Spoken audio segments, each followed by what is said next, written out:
एक मिनिट शांत बसा. प्रामाणिक अधिकारी कुठलाही काम माझी गाडी 70 वर्षे 10 वेळ तुमच्याकडे आलो.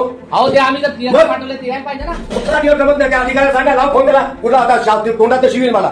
लाव त्या अधिकारी फोन. टक्केवारी पाहिजे का? आहे का त्याचा फोन? एकाच कामाला किती वेळा आलेले त्याच कामाला. किती पत्रबाजी अहो, आहे ना, करायची? आता मीच प्रयत्न करतोय. मीच काय प्रयत्न करताय तुम्ही?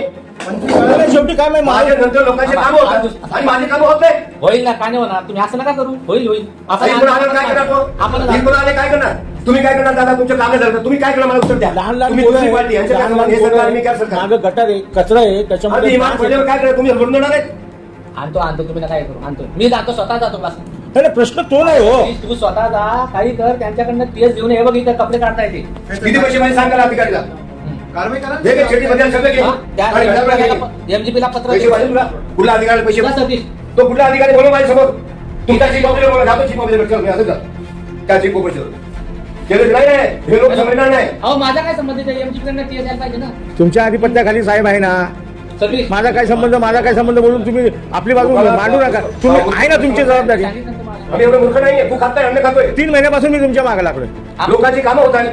आम्ही आणतोय ना टीएस. सांगितलं ना त्याला सतीशला स्वतः जा. वरचा अधिकारी देत नाही ना. सगळं कारण लिहा. सगळं कारण लिहा. कपडे काढले पत्र पैसे द्या. तुला किती पैसे पाहिजे? हे कपडे घेऊन जा. माझे पैसे घड्यात ठेव तुला. खायला पाहिजे ना. त्यांच्या ऑफिसला जाऊन आम्ही पैसे फेकू. पाहिजे ना. पत्र देतो आम्ही त्यांना. तुला किती तक्रार पाहिजे? आम्हाला टीएस इतक्या दिवसापासून पेंडिंग आहे, ते त्वरित द्यावं. बस पत्र देऊन टाक. नाही, त्यांना पैशाची गरज असेल तर पैसे फेकू त्यांच्या ऑफिसला. आमचं काय नाही. आता आणतो, उद्या आणतो, परवा जनतेची कामं नाही होत तर मग करणार काय? त्यांनीच तयार करून द्यायचे टीएस. ते इतके त्याचं बाकी हे का द्यायला नको त्यांनी. बाकीची मागची प्रलंबित कामं झाली. हा. 5 वर्षापासून हा एक काम. हे त्यांना जर विचारलं समजा तुम्ही, तर ते सांगतील ना प्रॉपर उलट. आपण पत्र देत नाही. अहो साहेब, आता तुम्ही मला ना एकदम पोरासारखं बोलताय. तुम्ही आमचा अर्ज तुमच्याकडे आला. त्यांना पत्र देऊ. नाही, आमचा अर्ज तुमच्याकडे आला. नागरिकांनी प्रश्न केलाय ना. नागरिकांच्या प्रश्नाला सोडवण्यासाठी प्रशासन आहे. नाही, नाही. पहिले माझं ऐकून घ्या, नंतर तुमचं मी ऐकून घेतो.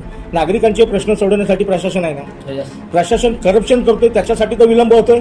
कोण करतोय करप्शन इथं? ऐका. सबमिट केले त्यांच्याकडनं हा सगळा ऐका ना. आता आहे ना, आता 5 वर्ष काम नाही करणे आपण करप्शनचा एक भाग आहे. विलंब होणे. त्याला आहे ना, या TS कामासाठी आम्ही स्वतः 25 वेळा तुमच्याकडे फॉलोअप करतोय. पण आता मी सांगितलंय ना, त्या एक एक माणूस गटामध्ये बनवलाय आम्हाला त्याला. किती वर्ष एक काम यावं कर. लागेल? किती वेळा यावं लागेल? एक काम कर, तू उद्या एक काम कर, उद्या तू जा, उद्या घेऊन ये स्वतः. नाही तुमचे जर खालचे जर अधिकारी ऐकत नाही, तुम्ही त्यांना नोटीस करा ना, शिस्तभंगाची कारवाई करा ना. कारवाई केली का? करा त्यांच्यावर कारवाई. अहो येते त्यांच्याकडनं यायचं आहे TS. नाही तर काय होईल माहिती का साहेब, स्पष्ट प्रांजळपणे सांगतो. आम्हाला जाऊ दे, आता आहे ना, आम्हाला आता कोणाला सगळं दुखवायची इच्छा नाही. आता सगळं हे करा. उद्याच्या उद्या आहे ना, आता अविनाश आहे ना. पूर्ण त्यांचं जे आहे ना ते पूर्ण हे केलेलं आहे. समजा टीएस आणला. हा. टीएस आणला तर तुम्ही तुमचे कशाची जाहिरात काढून टाकू TS आणले ते. मग आसिफ कोण लागला मध्ये? हा? आसिफ कोण लागला? ते नाही TS आणला, ते जो गेला होता अहो तो शासनाचा कर्मचारी